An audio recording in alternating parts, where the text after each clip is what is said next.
Me llamo Rodrigo Mendizábal, tengo 40 años y, durante los últimos 15, he levantado lo que muchos llamarían un pequeño imperio en el mundo de la construcción. Mi empresa familiar, con sede en Guadalajara, Jalisco, se especializa en desarrollos inmobiliarios comerciales, edificios de oficinas, centros comerciales, condominios de lujo repartidos por todo el Bajío. El negocio me ha dado más de lo que jamás imaginé. Propiedades, estabilidad, reconocimiento. Pero hace casi 3 años creí haber encontrado algo mucho más valioso que cualquier contrato millonario, una mujer con la que quería envejecer. Se llamaba Esperanza Villalobos. Tenía 33 años y poseía esa clase de inteligencia afilada que te desarma desde la primera conversación. Trabajaba en marketing digital para una empresa tecnológica en la zona de Providencia. Nos conocimos en octubre de 2022, en una gala benéfica para el Hospital Civil de Guadalajara. Llegó vestida con un sencillo pero elegante vestido negro. Habló con naturalidad de temas que iban desde arquitectura hasta filantropía, y pareció entender, de verdad, el esfuerzo que me había costado llegar hasta donde estaba. Me cautivó. 8 meses después, en junio de 2023, se mudó a mi casa en Zapopan. La propiedad tenía espacio de sobra y, para ser honesto, disfrutaba tener a alguien con quien compartir las mañanas. Desayunábamos juntos antes de que yo saliera a supervisar obras. Muchas noches regresaba y la cena ya estaba lista. Viajábamos los fines de semana a Puerto Vallarta, paseábamos por el Instituto Cultural Cabañas, cenábamos con socios en restaurantes como Sacromonte o Alcalde. Ella manejaba todo con una elegancia que parecía innata. Con el tiempo, conforme la relación se hacía más profunda durante el otoño de 2023, empecé a incluirla en partes de mi vida profesional que nunca había compartido con nadie fuera de mi familia cercana. La llevaba a sesiones de planeación financiera con mi contador, a reuniones con mi abogado Patricio Villanueva para revisar adquisiciones de terrenos, incluso a algunas decisiones operativas cotidianas. Mirando atrás, entiendo que lo hacía para demostrarle que nuestro futuro juntos era serio. Le di acceso a mi oficina en casa, donde guardaba los documentos más sensibles. La agregué como usuaria autorizada en una tarjeta American Express corporativa. La presenté ante inversionistas como mi pareja y futura socia. En diciembre de 2023, durante un viaje a la Ciudad de México, compré el anillo, un solitario de quilate y medio en Berger Joyeros que costó 350,000 pesos. Se lo entregué un año después, en diciembre de 2024, durante una cena privada en Casa Velas, Puerto Vallarta. Aceptó sin dudar. Planeamos la boda para octubre de 2025 en el mismo hotel. La lista de invitados rozaba las 250 personas. Ella ya había empezado a probarse vestidos en boutiques de Guadalajara, algunos superaban los 100,000 pesos. Yo estaba feliz de pagar lo que fuera. Cuando realmente amas a alguien, el dinero deja de importar. Pero en abril de 2025, 5 meses antes de la supuesta boda, comenzaron a aparecer grietas. La primera fue sutil, revisando los estados de cuenta de Banorte. Encontré una transferencia de 120,000 pesos a una empresa llamada Desarrollos Vanguardia que yo no recordaba haber autorizado. Le pregunté esa noche durante la cena. Me respondió con toda naturalidad que era el pago por un estudio de factibilidad para el proyecto de Tlajomulco, que yo mismo había aprobado en una junta con el ayuntamiento. Recordaba la junta, sí, pero también recordaba haber decidido trabajar con Consultoría Urbana de Jalisco, nuestra firma de confianza desde hacía años. No dije nada, pero anoté mentalmente investigar. 3 semanas después apareció otra anomalía, una modificación de contrato en nuestro desarrollo más grande, un proyecto mixto en el centro de Guadalajara valuado en casi 50 millones de pesos. La modificación reducía nuestra participación en casi 2 millones. El documento llevaba mi firma, pero yo no la recordaba. Cuando se lo mencioné, Esperanza explicó que había estado exhausto esa semana, trabajando turnos de 14 horas, y que ella me había llevado los papeles a las 10 de la noche mientras yo veía un partido de Chivas. Dijo que firmé sin leer mucho. Su explicación encajaba, pero algo en su tono me inquietó, era demasiado segura, como si la hubiera preparado con anticipación. El tercer incidente, a mediados de mayo, fue el que me hizo entender que no eran errores. Revisando los registros digitales de mi caja fuerte MER en la oficina de casa, vi que había sido abierta 8 veces en los últimos 3 meses, siempre cuando yo estaba fuera en obra. Solo 3 personas tenían la combinación: yo, mi abogado Patricio y Esperanza, a quien se la di en septiembre de 2023 después de que insistiera por emergencias. Me pareció razonable en su momento. No la confronté de inmediato. 15 años en construcción me enseñaron que cuando algo huele mal, no derribas toda la estructura hasta saber exactamente dónde está la falla. Decidí investigar por mi cuenta. Primero llamé a Consultoría Urbana de Jalisco, nunca recibieron orden de trabajo para Tlajomulco. Luego comparé la firma del contrato modificado con documentos que sabía que había firmado yo. Era casi idéntica, pero había diferencias mínimas en la presión y la inclinación de algunas letras. Alguien había practicado mi firma hasta perfeccionarla. A finales de mayo instalé una cámara diminuta en la oficina, escondida detrás de unos libros. Grababa con sensor de movimiento y enviaba todo a la nube. Una semana después, a principios de junio, vi las imágenes que me congelaron la sangre. Era un miércoles por la tarde. Yo estaba en una obra en Zapotlán el Grande. Esperanza entró a la oficina a las 2:30 de la tarde, fue directo a la caja fuerte. Marcó la combinación sin titubear y sacó la carpeta con todas las escrituras de mis propiedades.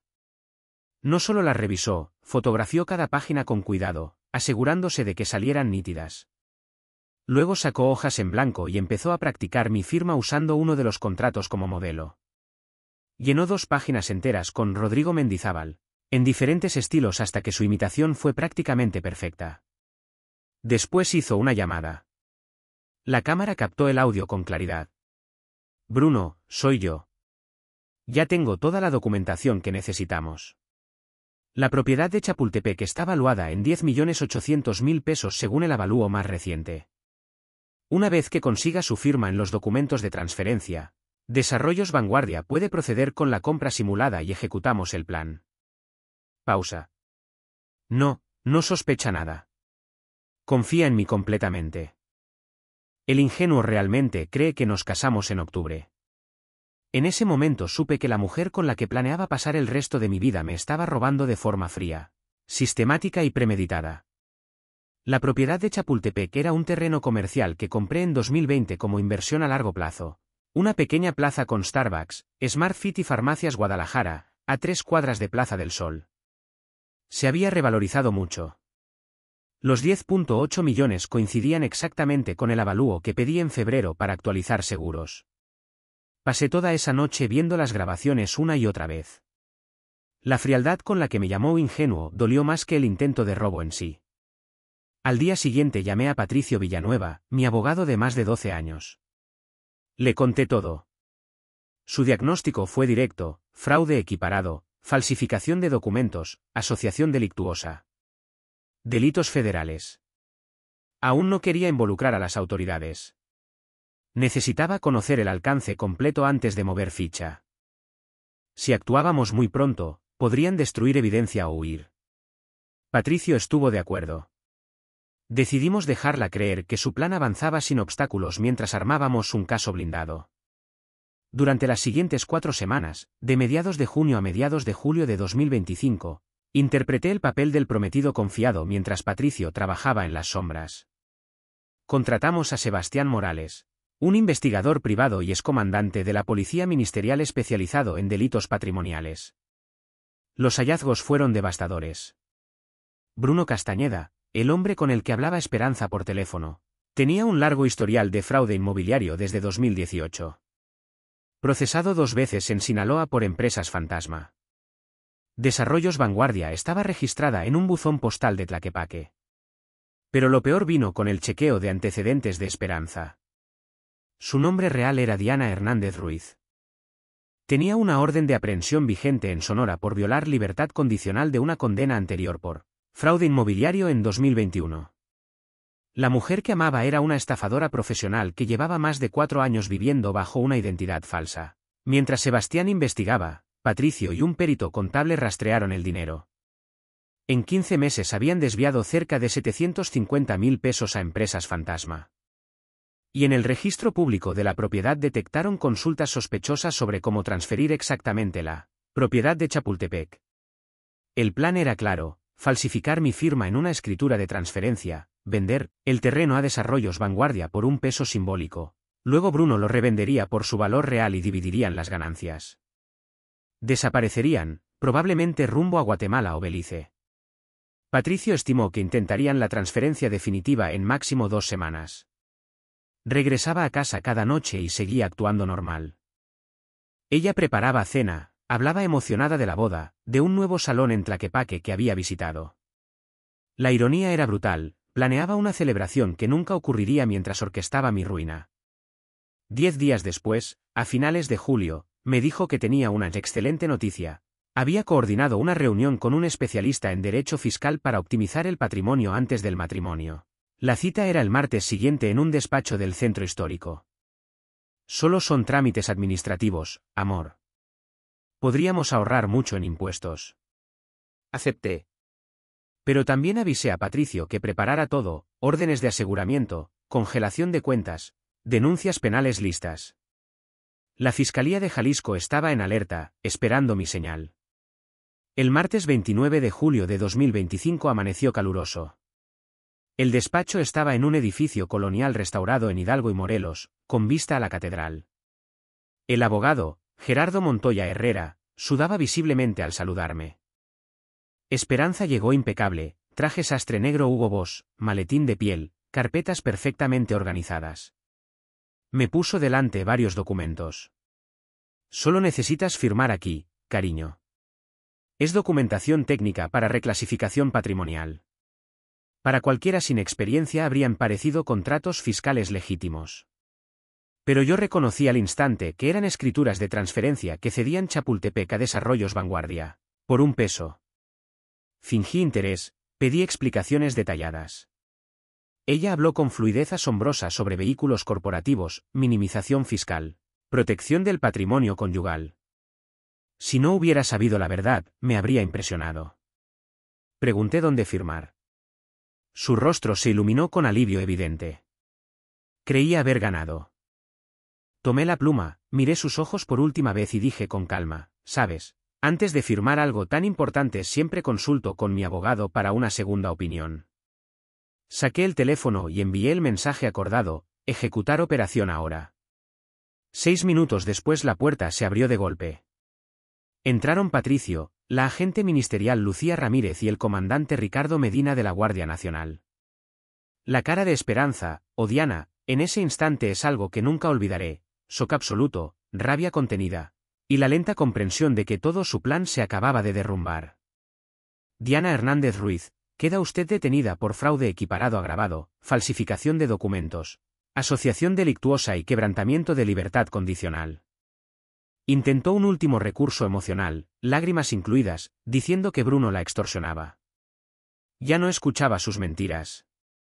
La evidencia era abrumadora, grabaciones, peritajes de firmas, rastreo bancario, antecedentes. Bruno fue detenido 48 horas después en su departamento de Tlaquepaque, con más documentos falsos. Diana se declaró culpable a cambio de sentencia reducida. 4 años de prisión federal más 18 meses por violar la condicional anterior. Bruno peleó y recibió 8 años, más tiempo por casos reabiertos en Sinaloa. Montoya perdió su cédula profesional y recibió 3 años de libertad condicional. La propiedad de Chapultepec quedó intacta, y para noviembre de 2025, ya valía más de 12.5 millones. No hubo boda en Casa Velas. En su lugar me tomé 5 semanas de vacaciones en Manuel Antonio, Costa Rica, algo que llevaba años posponiendo. Fueron exactamente lo que necesitaba para sanar. Hoy, en diciembre de 2025, soy mucho más cauteloso. Sigo conociendo gente, saliendo, pero ahora cualquier relación seria incluye verificaciones de antecedentes discretas pero exhaustivas. Patricio dice que me volví paranoico, yo prefiero llamarlo precavido. Aprendí que ningún amor, por intenso que sea, debe cegarte ante las señales. Que cuando algo no se siente bien en el fondo, casi siempre no lo está. Y que la venganza más dulce no es la violencia ni el odio, sino asegurarte, con paciencia y método, de que quien te traicionó pague cada consecuencia que la ley pueda imponerle. Diana Hernández pensó que podría quitarme casi 11 millones y desaparecer. En cambio, pasará los próximos 5 años y medio en una prisión federal, con un historial criminal que la perseguirá siempre. A veces, La justicia legal es la forma más fría y satisfactoria de cerrar un capítulo.